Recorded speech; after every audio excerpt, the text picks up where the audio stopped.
Ele criou um dos bares mais concorridos de São Paulo, o Tantã, que poderia tranquilamente ser classificado como um dos melhores restaurantes de São Paulo. Parte considerável do público, afinal, talvez a maioria, vai de olho mais na comida do que na parte etílica do cardápio. De todo modo, o Tantã figurou em 31º no ranking dos 50 melhores bares do mundo. Já no ranking das 100 pessoas mais influentes da indústria global de bebidas, meu convidado ocupa a posição de número 80. Ele também é dono do bar The Liquor Store, onde dá para pedir qualquer drink de olhos fechados, e do Kotori, que ocupa o lugar de número 50 no ranking dos 50 melhores restaurantes da América Latina. Com vocês, Thiago Banhares.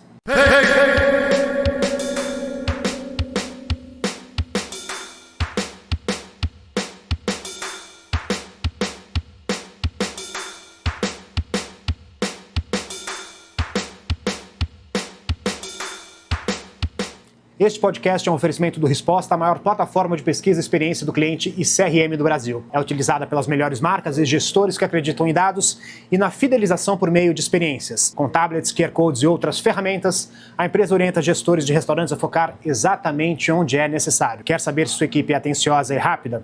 Se o menu está agradando? Esta é a ferramenta que você precisa experimentar. Aproveite o cupom Experiência30 que você acessa por meio desse QR Code que aparece na tela e tenha 30 dias grátis. Thiago, você já se arrepende alguma vez de apresentar o Tantã como um noodle bar e não como um restaurante? Não cheguei a me arrepender, nunca, de maneira alguma, né? A primeira ideia de conceito quando foi para abrir o Tantã era para ser uma casa de ramen, e a ideia de chamar de noodle bar acho que foi muito mais um receio de vir para um bairro que não tinha muito um costume de restaurantes asiáticos, né, assim, não convencionais, né? Eu acho que convencional é aquele restaurante que tem tudo, né? O sushi, o yakisoba e tal. No primeiro momento a ideia foi tentar buscar referências no Ocidente de gente que já fez isso. E aí, obviamente, uma das referências era o Momofuku Noodle Bar na época, que o David Chang fez uma certa revolução por conta disso. E aí a gente chamou de Noodle Bar. Foi muito engraçado, porque quando a gente abriu, classificaram a gente como bar. E isso classificaram-se de veículos especializados. É a mídia local. Assim, na minha cabeça sempre foi um restaurante naquele momento. E classificaram como bar. Isso me provocou, assim. No começo eu sentia uma certa... como se tivesse me irritado, mas não era uma irritação. Assim, era uma provocação, porque... falei, cara, por que bar? Né? Será que associaram porque é noodle bar? Né? Noodle bar é bar de barra, né? De balcão. Uhum. Falei, enfim, tá tudo certo. Só que, cara, isso virou uma classificação, né, um rótulo que me deram que estimulou as pessoas a virem. Porque era o bar onde tinha uma comida bacana. Então você está me dizendo que no início você ficou um pouco receoso, mas depois foi positivo. Exatamente, assim, é porque eu falei, eu não conseguia entender qual que era a conexão que as pessoas criavam de um restaurante com um bar, só porque eu tinha uma oferta boa de coquetéis naquela época. Então, assim, eu acho que tudo que o Tantã conquistou hoje nunca foi porque o coquetel é muito bom, é porque a gente tinha um mix de produtos que eram interessantes, né? Então, assim, no primeiro momento, a hora que vem te classificaram como bar, eu falei, mas eu sou cozinheiro, né? Te perguntar como é que fica a vaidade do chefe, porque isso, por exemplo, te afastou, por exemplo, de um Michelin, do 50 Best, tanto que você está no 50 Best Bars. É muito engraçado para você isso. É muito engraçado porque quando eu escolhi o conceito do meu primeiro restaurante, que era o Tantã, foi um restaurante que pode parecer estranho, mas ele nunca teve pretensão nenhuma de prêmio. Assim, eu nunca trabalhei em nenhum momento, quando eu fui abrir, com o objetivo de falar, não, isso aqui vai ganhar prêmio, isso aqui... Não, eu queria fazer uma comida que fosse uma comida que eu tivesse orgulho de fazer, que ela pincelava nas duas influências que eu tinha, né, uma familiar e uma de criação, que era japonesa e chinesa. E aí eu escolhi aquele produto, porque aquele produto, para mim, é o ícone que representa a fusão dessas duas culturas. E é uma coisa... Era para ser uma comida informal, naquele momento, de que eu queria cozinhar aquilo que eu gostava de comer. Então, nunca abri com esse objetivo, né? O ponto que talvez me criou que me deu essa cutucada, ter me classificado como bar, é que reconhecer o meu trabalho pela oferta de bebida e não pela oferta de comida. E acho que esse foi o ponto. Mas, até porque, assim, eu trabalhei com o Alex, né? Eu vivi essa ascensão do Alex dentro do próprio Fitbest, quando acho que o Brasil conheceu o Fitbest por causa do Alex. Sim. Por causa do que o Dom foi classificado entre os melhores restaurantes do mundo. E a classificação do melhor do mundo até hoje é dele, né? Exatamente. Então, assim... E aí, quando eu abri eu fiz acho que talvez a minha carreira, eu falo que o sentido do conceito foi meio que de trás para frente. Assim, eu fui trabalhar no Fine Dining, aí depois eu fui para Arturito, aí comecei a aprender a trabalhar com produto, depois fui para Zedeli para aprender a trabalhar com comida informal, até achar o conceito que eu queria fazer no meu negócio. Uhum. Então, foi um negócio que eu me distanciei daquele negócio lá atrás, que era do Fine Dining. Até que quando a gente entrou no 50 Best aqui, foi em 2022. Não, perdão. A gente recebeu e-mail em 2021, foi pós-pandemia. Então foi um negócio que veio muito tempo depois, né? Tudo bem que eu tinha ganhado alguns prêmios como chefe revelação, né? O próprio negócio ganhou alguns prêmios, mas nunca foi a intenção, assim. Aí uma vez que você tá lá, eu falei, pô, por que não trabalhar para se manter? Se isso, de uma certa maneira, tem muitos lados positivos para o meu negócio. E como é que você acha que os clientes enxergam aqui, como bar ou como restaurante? É boa pergunta, porque eu acho que não tem um tipo de cliente. Eu sempre falo que a relação do cliente com o lugar, ela é uma relação íntima, é como se fosse um relacionamento. O que faz você gostar muito de um restaurante faz você ir lá, né? Às vezes é um prato, às vezes é uma pessoa que te atende, às vezes é a arquitetura, às vezes é o som, a música. Então tem hoje gente aqui no Tantan que vem e sempre enxergou isso aqui como um bar e vem para beber, e sempre a gente continua recebendo gente que vem aqui para comer e acha que é um restaurante. Então, assim, de fato é um bar-restaurante, né? Ao longo do tempo a gente tentou deixar a casa um pouco mais equilibrada nesse sentido, porque acho que antes a gente tinha classificação como bar, a gente tinha uma oferta de bar, mas era uma estrutura de restaurante. Então, por exemplo, hoje as mesas são muito menores, vai um pouco mais para o lado do bar, a iluminação é mais baixa, mais direcional, mas o nosso cliente, a gente tem cliente que se relaciona de maneiras diferentes com a casa. Se você tivesse se apresentado desde o começo, é um restaurante, não tem noodle bar, é restaurante mesmo, você acha que teria sido um pouco diferente sua carreira e o reconhecimento, enfim, pelo menos dessa experiência especializada? Eu acho que é essa pergunta do século, porque não sei, ia ser só de fato uma cozinha informal, né? A não ser que eu fosse para um caminho mais disruptivo da coisa, que é uma coisa, por exemplo, eu nunca consegui fazer nenhum tipo de comida que não tivesse um toque autoral, né? Tanto é que, aqui tem um conceito que guia a cozinha, né, que é a culinária chuka, né? Ou seja, é um pouco dessa mescla da cozinha japonesa com a chinesa. Mas tem um monte de coisa que você fala, cara, isso aqui não é chuka, isso aqui de onde saiu? É só da minha cabeça, que é uma referência daqui, uma referência dali. Então, assim, talvez eu tivesse reconhecimento como restaurante também, mas eu acho que chegar no nível que a gente chegou, de reconhecimento de premiação, de ranking, esse tipo de coisa, talvez não seria do mesmo jeito. Porque o tanto de energia que eu coloquei para estudar coquetelaria, para desenvolver a galera, sabe, tentar trazer muita coisa de referência que eu via lá fora, de falar, pô, dá para fazer coisa muito legal aqui. Obviamente você tem um desenvolvimento que não tinha ainda, entendeu? Então, assim, no restaurante, obviamente, a restauração é muito mais antiga que a coquetelaria. Então, talvez o caminho seria um pouco mais longo, sabe? E como é que é para você essa dinâmica do 50 Best? É muito difícil, porque assim, cara, lista sempre existiu na história, né? Só que a grande realidade é que começaram a colocar posições nas listas, né? Então, aí virando uma lista é um ranking. E como todo ranking é polêmico, porque todo ranking tem um viés, todo ranking tem uma dinâmica diferente.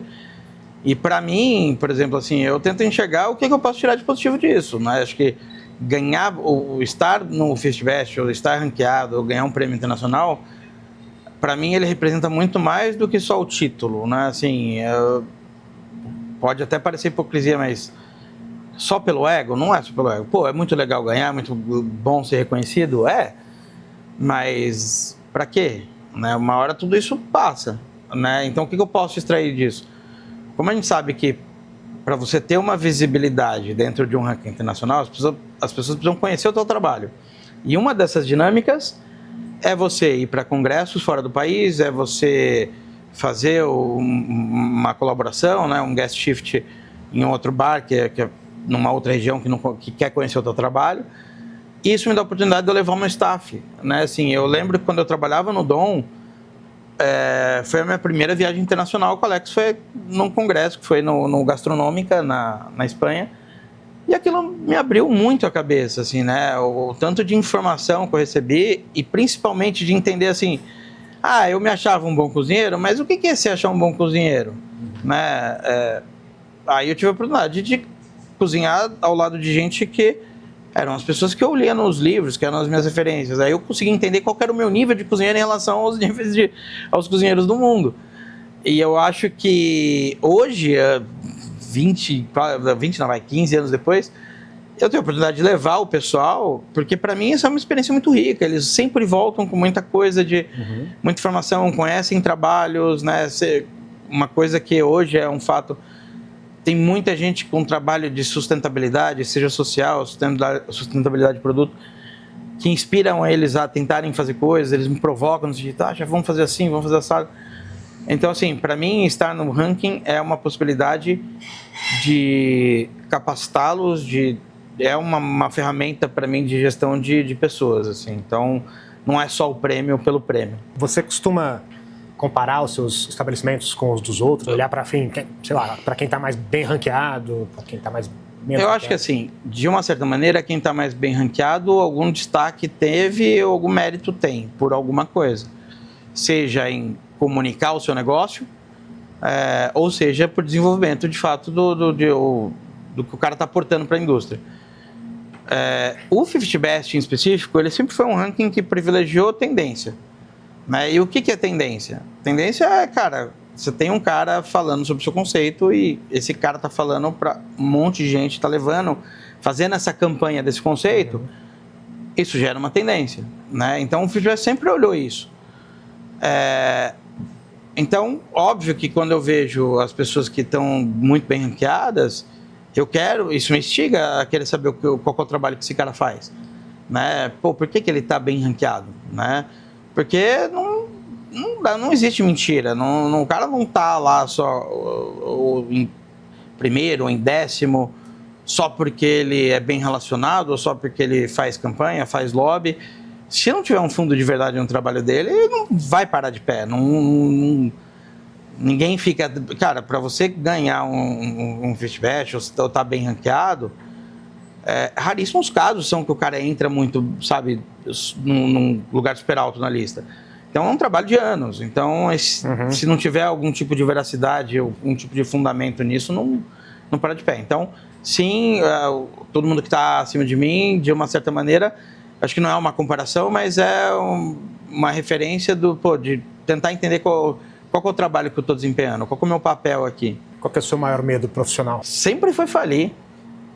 Isso é um negócio, né? E falir não é só para perder dinheiro. O meu maior pavor hoje a gente tem cerca de 70 funcionários no grupo.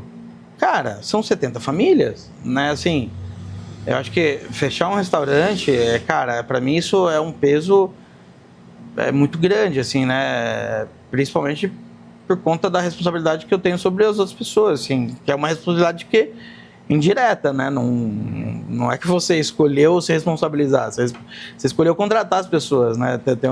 Então tem uma cadeia em volta que isso é uma coisa que me dá um pouco de medo. Por exemplo, isso afeta seu sono, essas decisões, enfim, todas as decisões têm esse fundo. Eu acho que a melhor maneira de exemplificar isso daí foi na pandemia, né? Assim, quando a pandemia bateu, falei, cara, o que eu vou fazer com esse monte de gente? Eu não posso operar.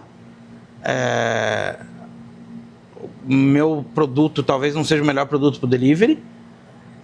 E eu não demiti ninguém. Eu paguei 100% dos salários, nem me vali dos poucos benefícios que tinham, porque eu queria que essa galera se mantivesse aqui ativa comigo, e eu queria acreditar neles, e queria que quando isso passasse, tamo junto também. Então, cara, é um fato que isso, se for um risco ou se for um problema, com certeza me tira o sono. Nesse momento você achou que podia quebrar ali? Eu tinha certeza. Tinha certeza que na pandemia a gente ia quebrar. A gente não faliu por 2 meses, assim. A gente tava cara, com a água no pescoço. Eu lembro que eu tive uma conversa com meu sócio. Cara, obviamente a gente teve, na época, que recorrer a empréstimo bancário para poder sobreviver. E um olhou pro outro e falou, e aí, vamos tomar? Vamos pegar esse empréstimo? Porque talvez esse dinheiro não volte mais. Aí eu falei pro meu sócio, olha, eu vivo disso, eu faço isso há quase 20 anos. Eu vou tomar esse negócio. Agora, como eu vou pagar isso lá na frente, aí são outros 500. Eu só preciso manter as coisas, sobreviver e empurrar, sabe, da melhor maneira que eu posso. Então, sim. E você conseguiu pagar já o que foi? Tudo, 100%. Cara, eu acho que muita coisa ajudou, assim, né? A apetite que as pessoas tinham de sair na pós-pandemia, né? Que acho que depois do primeiro ano, assim, quando as coisas se estabilizaram, teve um consumo muito voraz, né, da clientela. Todo mundo queria sair de casa, todo mundo queria... E, cara, coincidiu exatamente no momento quando a gente entrou no 50 Best e a gente foi o único brasileiro. A gente entrou em número 87. Só que quando você é o único brasileiro dentro de uma lista global, a representatividade disso, ela tem o mesmo peso que se você tivesse pegado o primeiro lugar na lista. Então, assim, muita gente veio, muita gente começou a beber coquetel naquele momento e falou, cara, eu quero ir lá saber, eu quero conhecer que bar é esse que tá entre os melhores do mundo, né? Tipo assim. Então, cara, isso ajudou, obviamente, a manter a casa ou a recuperar aquela clientela que a gente tinha antes, porque o Tantan trabalha muito bem antes da pandemia também, né? Então, cara, virar uma página, lamber umas feridas e tamo aí.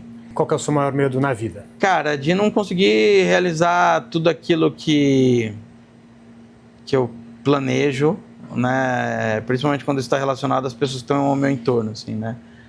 Eu tenho muito medo das minhas ações ou não serem suficientes ou não dar tempo de eu fazer tudo que eu quero para transformar a vida das pessoas que estão em volta de mim. Esse negócio aqui já está fazendo 10 anos, né? Já o Tantan, né? Tantan completa 10 anos em dezembro. Obviamente é um super sucesso, enfim, fila na porta. Você se considera uma pessoa bem-sucedida? Cara, de uma certa maneira, sim. Eu sei que sucesso é muito relativo, né? Sucesso não é só financeiro, não é só premiação. O dia que a gente abriu a porta pelo primeiro dia, tinha um amigo meu, chefe, que veio prestigiar a gente, e ele falou, cara, qual que é o teu medo aqui? Eu falei, cara, obviamente meu medo é não falir. É falir. Eu tenho que manter meu negócio vivo. E ele falou, e qual que é o teu objetivo? O que você... Eu falei, eu gostaria muito que isso aqui durasse pelo menos uns 10 anos para mim falar que virou um clássico.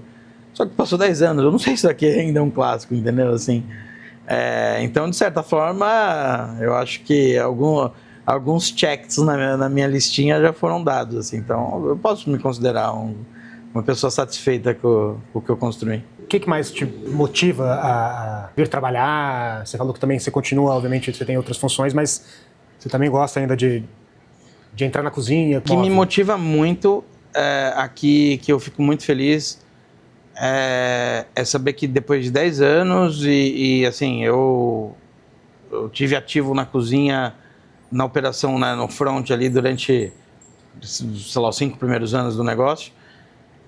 E hoje, depois de algumas gerações de staff, assim, o staff renovou algumas vezes, as pessoas ainda seguem a cultura que foi implantada ali quando eu estava aqui.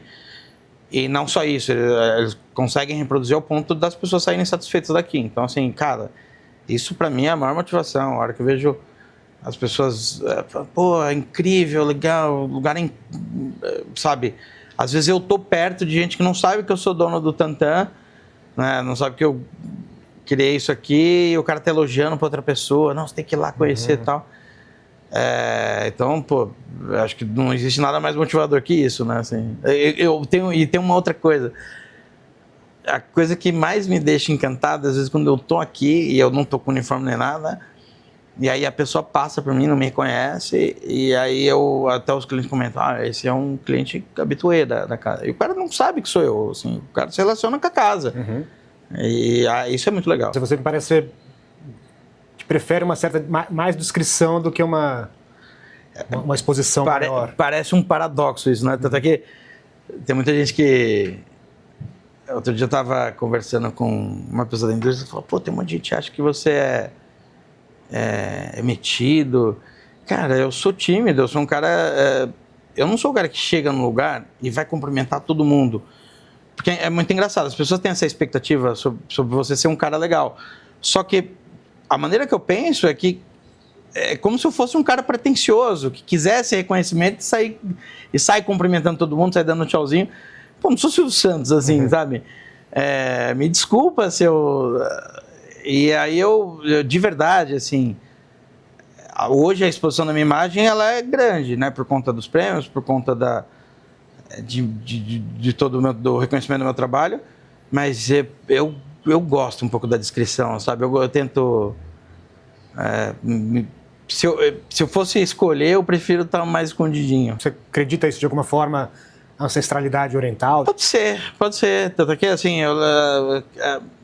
muito das pessoas que eu admiro e muitos mestres que eu tive ao longo da minha vida eram pessoas muito low profile, assim, sabe? Muito discretas. Eu acho que pode ser. Como é que você se enxerga? Cara, posso falar que eu não faço ideia. Se eu fosse ser um espectador, o que eu acho... Porque tem muita gente que tem problema de se enxergar, né? Ou falando, ou ouvindo. Eu fico assistindo as minhas coisas, porque, cara, eu não... É muito engraçado, assim, pra mim é uma outra pessoa que tá falando ali, né? Até quando, às vezes, eu vou dar uma entrevista, alguma coisa, aí eu falo, caramba, não sei, não falei bem. Aí eu vou assistir e falo, não, ficou legal, assim, tipo... Mas, cara, eu não sei dizer como eu me enxergo. Eu consigo enxergar o que eu quero fazer, assim, mas nunca foi... Eu nunca fiquei preocupado em passar uma imagem quando eu estou falando ou quando eu estou me expondo. Eu tento ser o mais natural possível e ter personalidade para que, esse é o Thiago, entendeu? É isso. O que as pessoas acham de você, então, o que você pensa disso? Você se preocupa com isso? Cara, eu acho que é hipocrisia alguém falar que não se preocupa quando o que as pessoas pensam, mas você vai aprendendo que, cara... Você não consegue controlar o que as pessoas pensam, né? E aquilo que um pouco do que você é e o que você ressoa é, de fato, um pouco do que acontece, né? Assim, de modo geral, hoje em dia eu não me preocupo mais. O que me preocupa muito é que as pessoas não me entendam, né? Mas o que elas acham do que eu faço... Se elas não gostam, tá tudo certo. Acho que ninguém precisa gostar de tudo. Todo mundo tem opção ou de não me seguir, ou não de acreditar no meu trabalho, ou não vir no restaurante. Tá tudo certo. Eu não gosto de tudo também. Hoje em dia eu não me preocupo tanto assim, com o que as pessoas pensam. O que me incomoda é quando as pessoas associam algo que elas não gostam, de repente, em mim, ao meu staff. Né? E aí joga um rótulo para todo mundo. Isso me incomoda porque, cara, é uma opinião que você tem sobre mim, não é sobre eles. Você fica pensando o que os clientes estão achando daquilo? Putz, será que ele gostou? Será que não gostou? Fica passando na sua cabeça o que eles estão achando ali? Com certeza, assim. Eu acho que a gente tem uma carta autoral, né? A carta autoral, para mim, ela vai fazer 4 anos que a carta ela sempre tem um tema. Né? Assim, ela segue ela tenta passar uma mensagem. E quando você tenta passar uma mensagem, essa mensagem vai provocar alguma coisa nas pessoas. Então é exatamente isso que eu quero. Eu quero provocar as pessoas para as pessoas refletirem que, por mais que elas tenham uma relação comercial de comprar um produto, ela está comprando um produto que tem uma história envolvida, né? E como ela se relaciona com aquela história, né? Porque o produto vai além, o produto tem uma vida fora do que eu estou oferecendo. Então, para mim é muito instigante. Eu gosto de saber o que as pessoas acham, eu gosto de saber qual é a relação que as pessoas têm. De uma certa maneira, sempre foi muito positivo, assim, né? Tudo que a gente acaba fazendo, eu sempre tento ser coeso. Também não adianta a história ser linda e o produto ser ruim. Né? E tento sempre ter equilíbrio dentro do cardápio. O cardápio, eu respeito uma estrutura de... Né? Tanto eu quanto o Caio aqui, que faz as cartas. Pô, a gente sabe que a gente está num país tropical, que obviamente os coquetéis, por exemplo, carbonatados e os cítricos, eles vão ter mais saída, né? Mas também tem o cara que não gosta disso, que gosta do coquetel mais booze, mais alcoólico. Tem um cara que gosta do coquetel mais seco. Então a gente tenta manter um corpo e uma estrutura do cardápio que atenda um pouco de tudo, mas obviamente a gente sempre tenta puxar uma pontinha para aquilo que a gente gostaria que as pessoas olhassem também. Mas tem coisa que você já colocou no cardápio, seja de bebidas ou de comidas, que você não gosta? É muito difícil eu colocar alguma coisa que eu não gosto, porque eu sempre tento colocar aquilo que eu acredito, mas tem coisas que eu deixo de gostar justamente por conta da exposição. Assim, por exemplo, eu não consigo comer todos os meus pratos. Pô, são 10 anos sentindo o mesmo cheiro da mesma comida. Pode ser a melhor comida do mundo. Por que você não come mais de nenhum? Eu adorava frango frito com molho apimentado. Eu não consigo mais comer o tebá. Porque é isso. E ele continua saindo e sai. É um produto que eu não consigo tirar da carta. Mas é um produto que, assim, eu como para experimentar e aferir padrão de tempos em tempos. Mas não é uma coisa que me dá vontade, assim, puta, tô com saudade de comer aquele prato, entendeu? Teve um avô seu que foi da Marinha, trabalhou na Marinha como cozinheiro, e ele foi uma influência importante no tipo de cardápio que você fez, foi isso? Na realidade foi o seguinte, assim, meu avô, por parte de pai, ele nasceu em Macau, né? Na época Macau era colônia portuguesa, né? E aí ele prestava serviço para a Marinha Holandesa. E ele era cozinheiro da Marinha e o barco aportou em Santos. Ele, obviamente, desertou, desceu do barco, conheceu minha avó, montou a família. Então, sempre teve uma cultura de cozinha em casa por conta dele. Só que ele normalmente cozinhava muita coisa, né, muito da culinária chinesa, né, de Macau. Então, sempre foi referência para algumas coisas. Assim, né, a ideia de se inspirar numa culinária tchuca aqui é exatamente isso, né? A parte chinesa é a parte da influência do meu avô, e a parte japonesa, que é a parte da minha criação. Eu fui criado no meio da colônia japonesa. Eu conheço muito mais da cultura do Japão, das pessoas, do que da China. Da China, a única referência que eu tenho é aquela lembrança do meu avô, que nem era 100% China, né? Hoje Macau é da China, mas na época era de Portugal, era uma colônia portuguesa. Então, sim, ele de uma certa maneira influencia um pouco tem muitos pratos que eu busco uma memória daquelas coisas que ele fazia pra mim, assim. Qual que é a sua Madeleine, aquele prato que te remete à infância? Cara, macarrão na wok, assim, com muito pouco ingrediente, né? Então, inclusive no Kotori tem um prato lá que a gente chama de yakimen, que, cara, é um macarrão de ramen, né? Um noodle tostado na wok, com cebolinha, nirá e Cara, só isso pra mim é o que me remete à infância. Esse é um prato que era muito presente em casa, e isso eu sempre tento manter em alguma casa. Qual que é a sua memória mais antiga da infância? Puta, eu tenho uns flashes de quando eu tinha 3 anos, mas é muito vago, assim.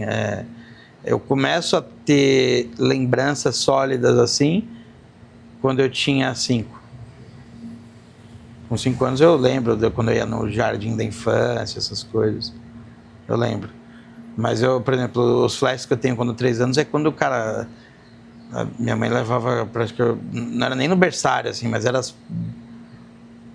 um lugar onde cuidava de bebês, assim. Eu tenho uns flashes, assim, do lugar, não sei. Tem gente que tem memória muito mais antiga, né? Dali pra trás não lembro. Dali eu acho que era um feijão. Na época do vestibular, você chegou a tentar desenho industrial, odontologia, economia. Você imagina como teria sido sua vida se você fosse para uma dessas áreas? Imagino, cara. Eu imagino o que eu faria, assim. Eu sempre gostei de design, gostei de desenho. Minha primeira opção sempre foi essa, antes de ser cozinheiro. Mas eu não sei se eu ia ser 100% feliz, porque assim, hoje eu ainda me mantenho perto disso, porque eu acabo pondo muito dedo no desenvolvimento de cardápio, de design, cara, uniforme, logo. Mas acho que tem um negócio na restauração que para mim, eu acho que talvez seja difícil em algumas áreas, eu não sei, no desenho eu não posso falar porque eu não fiz desenho industrial, que é o que eu queria ter feito. Que é você provocar reações daquilo que você está fazendo nas outras pessoas, né? De confortar as pessoas. Porque tanto a comida quanto a bebida, ela remete muito a isso, né? O cara que está buscando, sei lá, paz porque brigou, ou o cara que veio aqui para confraternizar, ou o cara que está triste, ou o cara que, sabe, é sempre está muito relacionado o consumo de uma pessoa num estabelecimento de hospitalidade, sempre está relacionado a uma sensação, né? A um prazer, assim. Então, isso é uma coisa que hoje me encanta muito no que eu faço, né? Eu quero, de fato, trabalhar com servir gente. E a ideia de trabalhar com gastronomia veio de onde? Eu nunca, até meus 21, 22 anos, eu nunca pensei, nunca passou pela minha cabeça ser cozinheiro profissional, nem trabalhar na indústria. Mas eu já cozinhava em casa, minha mãe era uma baita cozinheira e sempre me ensinou a cozinhar desde cedo. Minha mãe faleceu quando eu tinha 18 anos, então assim, eu cozinhava relativamente bem, assim, sabia fazer bastante comida brasileira, fazia um pouco das coisas que meu avô me ensinava também. E eu, na época, quando eu decidi ser cozinheiro, eu trabalhava numa distribuidora de alimentos no departamento financeiro. E aí eu, por incentivo de um dos meus patrões, na época, que queria muito que eu falei, pô, você precisa fazer uma faculdade, porque, na verdade, eu prestei muita coisa, não fiz nada, e eu fiquei 2 anos ali sem saber muito o que eu queria fazer, e ele falou, cara, você precisa fazer uma faculdade, você já está com 22 anos, eu te ajudo. E aí, no processo de eu pesquisar o que eu queria fazer, e aí eu estava buscando, por exemplo, faculdades onde tivesse administração de empresa perto de onde eu trabalhava, porque era para fazer depois do trabalho. E aí foi meio que por acidente, porque assim, eu já, na época, nesse momento era quando começou a aparecer os primeiros realities de cozinha na TV, e eu era fã, eu corria do trabalho 5h30 da tarde para pegar a reprise que passava à tarde. E foi muito engraçado, porque estava passando um programa do Alex com a Flávia Quaresma, que era o Mesa para Dois. E a televisão ficava numa extremidade da mesa do meu quarto e o computador da outra. Eu estava pesquisando o curso, aí de repente pulou um pop-up. Venha conhecer o nosso curso de gastronomia, venha ser um chefe de cozinha internacional. Aí eu olhei para aquilo, aí eu olhei para a TV, eu olhei para o pop-up. Aí foi o primeiro... Cara, foi uma provocação assim, falou, por que não? Você sabe cozinhar, você gosta desse universo, você assiste todos os programas, conhece todos os chefes, tinha livro de cozinha, sem ser cozinha. Eu falei, vou fazer. Voltei para minha empresa, fui falar para o meu patrão, eu achei que ele ia falar, você tá louco? Né? Ele me provocou uma semana antes de eu chegar com a notícia para ele.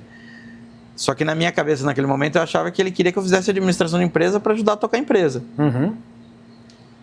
E aí eu cheguei e falei, Mauro, eu queria fazer gastronomia. Ele falou, tá bom. Eu queria que você fizesse faculdade e que te ajudar pro que você quisesse fazer. Não me importa. Eu falei, pô, tá bom. E aí foi, assim, pô, sou extremamente grato por ele ter me ajudado, assim, foi o que definiu a minha carreira. Mas é isso, assim, eu não tinha esse planejamento, sabe, de clichê, de, pô, eu sempre sonhei ser, não, veio tarde, assim. Como é que foi trabalhar com o Alex no Dom? Foi um momento muito importante para mim, aprendi muita coisa, é o lugar que me deu a oportunidade de conhecer, de fato, uma cozinha profissional de fine dining, de alta performance com destaque internacional, assim, para mim foi uma escola muito importante na minha vida, trabalhar lá. Mas sempre a minha relação com o Dom e com o trabalho do Alex sempre foi muito relacionada ao que a casa representava. Nunca foi muito sobre o Alex, eu queria estar ali, porque é um lugar que me inspirava, é um lugar que, sabe, levava naquele momento uma cozinha brasileira para um outro patamar, né, para um patamar de exposição, de falar, pô, tem coisa legal no Brasil também. Isso para mim era muito importante. Então, eu passei bons momentos lá, assim, aprendi, trabalhei pra caramba. trabalhei com muita gente que reclamava todo dia, mas eu nunca tive preocupado com... É como se fosse... Eu só tava olhando o copo meio cheio ali, entendeu? Assim, eu tinha muita gente que ficava... E muitas daquelas pessoas que reclamavam na época continuam reclamando até hoje, assim, né? Eu sempre mirei e falei, cara, qual que é o máximo que eu posso aprender aqui? Até que eu saí do Dom, a hora que chegou num ponto que eu falei, cara, eu não consigo aprender mais nada, acho que eu cheguei no meu limite aqui e eu preciso buscar mais conhecimento. Então, para mim foi muito bom. E o que é o copo meio cheio e o que é o copo meio vazio para você? Eu sempre fui um cara... Eu sempre tentei enxergar... Acho que talvez a melhor resposta é o que a gente pode fazer para encher o copo para parar a discussão? Entendeu? Então, para acontecer isso, eu tenho que olhar a parte meio vazia. Né? Todo mundo sempre vai ter uma opinião diferente sobre o negócio, né? Mas como é que a gente faz que todo mundo tenha a mesma opinião sobre aquilo e para... Então sempre foi isso, assim, tudo que envolve alguma questão que divide opinião dentro do restaurante, cara, eu tento, obviamente, me colocar no lugar das pessoas, óbvio que sempre, em algum momento, vai ter alguma coisa que eu acredito, talvez de maneira... Isso não está falando só entre sócios, está falando com equipe. Sobre tudo, de tudo, tanto dos sócios quanto... Cara, meus sócios eu não tenho o que falar, assim, eles sempre toparam todas as loucuras que eu quis fazer, todas as decisões que eu tomei, nunca me questionaram. Muitas das decisões, eu nem sei se foram as melhores, mas acabaram dando certo de uma certa maneira. Eu sempre fui muito um cara de, sabe, se joga na merda e nada pra sair, assim.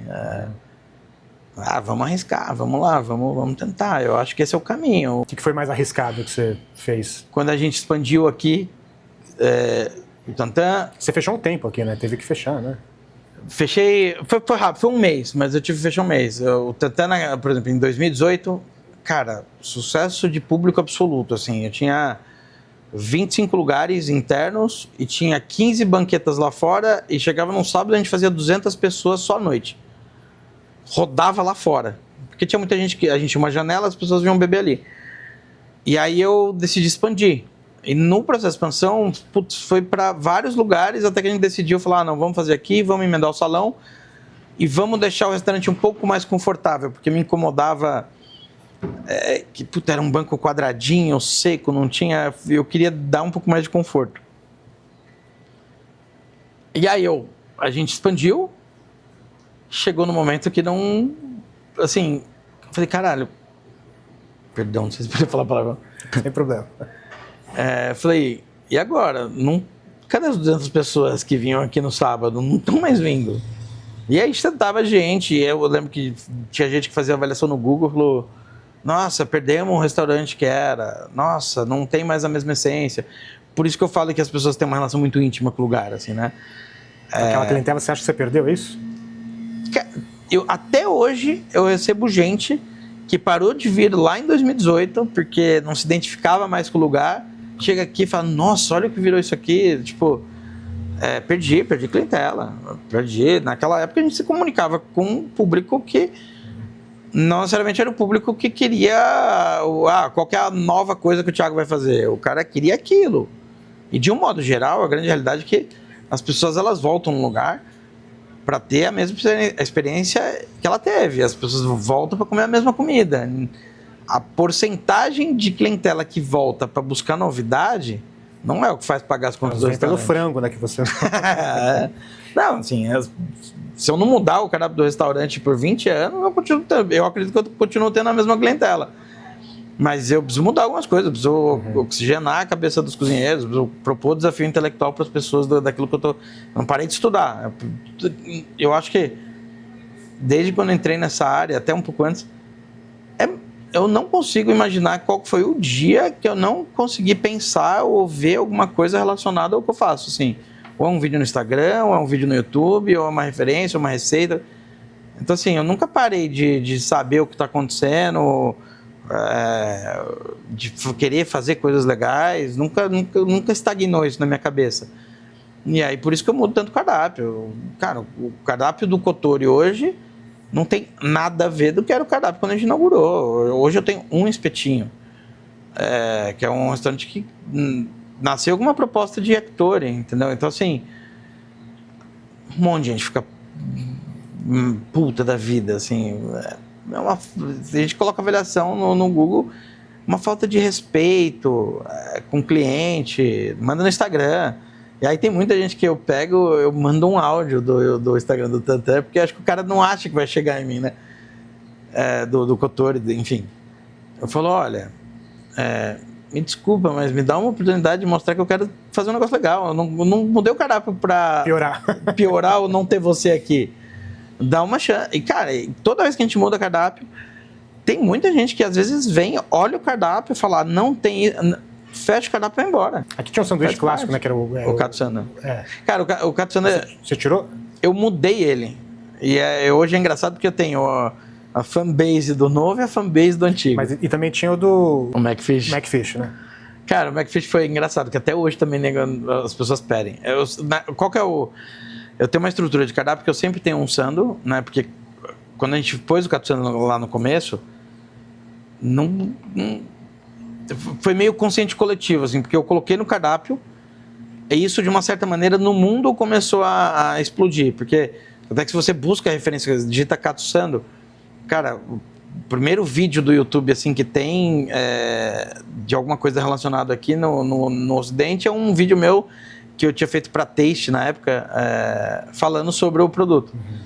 E, cara, o negócio virou uma febre no mundo inteiro, né? Assim, óbvio que não foi inspirado no meu Katsando. O meu Katsando era uma versão de um Katsando que eu queria fazer aqui.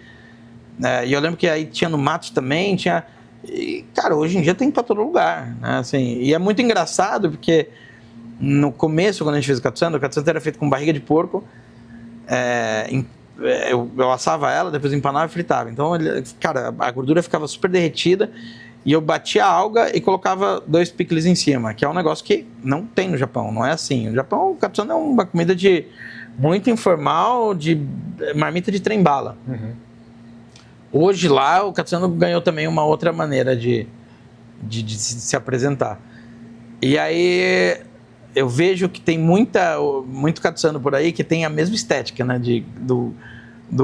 As 2 pedacinhos de barriga de porco, a alga batida e o picles. Só que o cara não inspirou de mim. O cara se inspirou em outro Katsando, que se inspirou em outro, que se inspirou naquele primeiro que eu fiz. E a pessoa não faz ideia de onde saiu aquilo. Mas é isso. A gente sempre ficou marcado pelo Katsu por conta disso. E eu sempre tive no cardápio um sanduíche de frutos do mar. Já teve de ostra, já teve de polvo. Eu acho que o que mais marcou foi o McFish, mas o McFish não tinha deixado de ser produzido ainda. Só que eu fazia a minha versão com produtos um pouco melhores, que era um pão melhor, era um peixe melhor. E eu fazia exatamente como o McFish era feito. Com o pão aquecido no vapor, com o queijo derretido só na parte de baixo, molho tártaro e o filé de peixe empanado. Então, era um dos itens mais vendidos do cardápio. Mas aí você tirou? Por quê? Eu tirei ele na pandemia, porque eu não... Cara, não sei, eu não ficava muito confortável de ficar fazendo manipulação de peixe para mandar para delivery. Eu tinha um pouco de receio, assim, sabe? Eu queria um produto muito fresco, assim.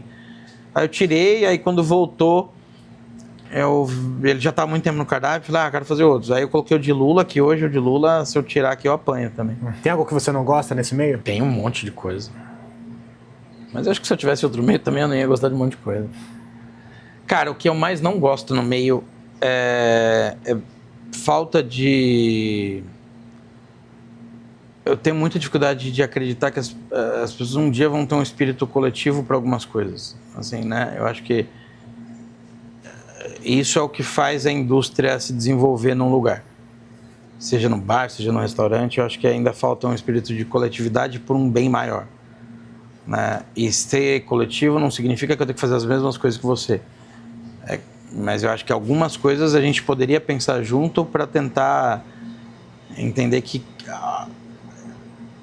retornos e recompensas a longo prazo podem ser muito legais e muito importantes para a indústria de modo geral. Isso é uma coisa que eu fico muito bravo assim, comigo mesmo, porque eu não consigo mudar assim, a cabeça das pessoas e nem sei se devo, mas eu gostaria que as pessoas fossem um pouquinho mais... tivesse esse espírito coletivo, isso me irrita um pouco. O que te tira do sério? Mentira. É mentir por besteira, sabe? Todo mundo já mentiu na vida, mas Eu acho que quando você descobre o valor da honestidade, de ser sincero e franco, né? De mentir por nada, assim. Mentira pra mim é um negócio que eu fico um macaco da vida, assim. E isso, por exemplo, na equipe aparece? Em tudo, né? Assim, equipe, amigos, eu não gosto de mentira. Não, esse é um negócio que me tira do sério, assim, que me incomoda profundamente, assim.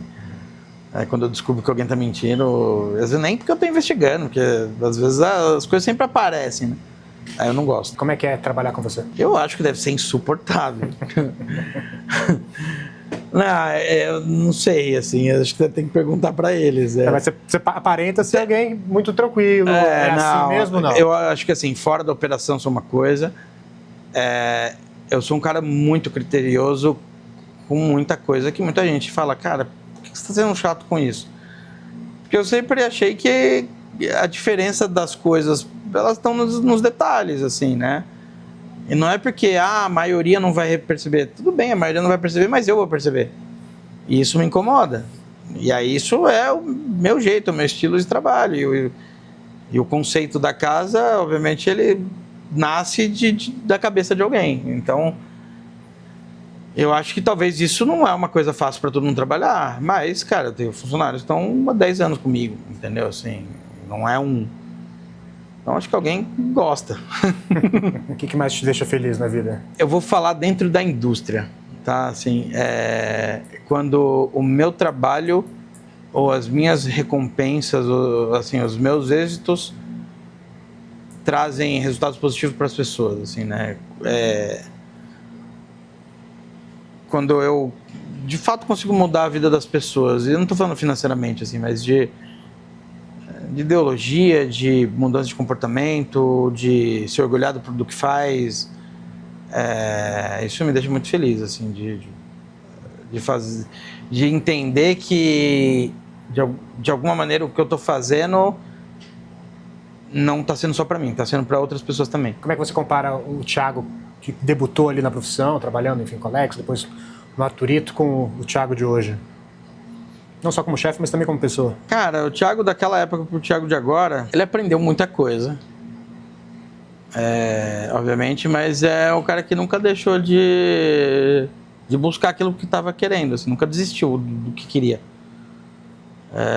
E eu continuo da mesma maneira que era lá atrás, assim, sempre fui muito teimoso com isso, assim, eu nunca deixei de acreditar naquilo que eu queria, assim, pelo menos eu não quebrei a cara até agora. O dia que quebrar, talvez eu pense diferente. O que é um bom bar e bom restaurante para você? Boa pergunta.